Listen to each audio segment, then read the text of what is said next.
விரிகோண முக்கோணம் பின் வெளியே காண்க. விரிகோண முக்கோணத்தின் உயரத்தை அதன் வெளியில் காண்க. நோக்கம் விரிகோண முக்கோணத்தின் உயரத்தை காண்பதாகும். மூன்று சமமற்ற முக்கோணத்தின் உயரம் என்ற தலைப்பில் ஹைட் ஆஃப் ஸ்கேரன் ட்ரையாங்கிள் 25, 12, 24 ஏற்கனவே வெளியிட்டுள்ளேன். இன்று விரிகோண முக்கோணத்தின் வெளியே அதன் உயரம் காண்பதாகும். உதாரணம் கவனிடா, அப்படியே தான் எனக்கு பிராச்சாரத்தில். உதாரணம் AB 6 centimetre, AB 6 centimetre, BC 9 centimetre, BC 9 centimetre, AC 14 centimetre, AC 14 centimetre எனில் விரிகோண முக்கோணத்தின் உயரத்தை அதன் வெளிப்பக்கத்தில் காண்க.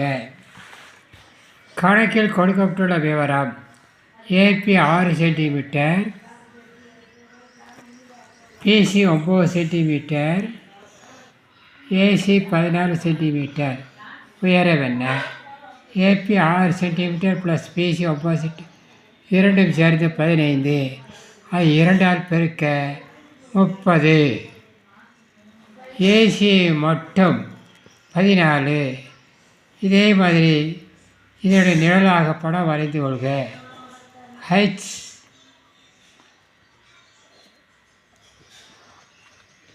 AC 14, ஹச்ஏ 14, AC 14, ஹச்ஏ 14, 28. 30லிருந்து 28 கழி, மீதி 2. 2 என்பது முக்கோணம் ஹச்ஏஎஃப். ஹச்ஏஎஃப் முக்கோணம் ஏஎஃப்சி இந்த இரண்டிற்கும் பொதுவானது. எனவே H1க்கு 2/2c/1 இரு தடவைகள் கணக்கில் காட்டப்பட்டுள்ளது. இரண்டிற்கும் அடிப்பக்கம் 2. இந்த முக்கோணத்திற்கும் அடிப்பக்கம் இரண்டிற்கும் அடிப்பக்கம் 28 - 1 27. H என்ற அடிப்பக்கம் 27. HC என்ற மொத்தத்தின் அடிப்பக்கம் 27.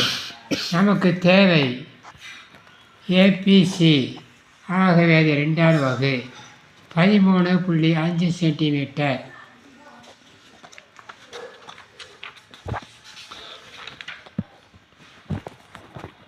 ஏஎஃப்சி என்பது செங்கோண முக்கோணம்.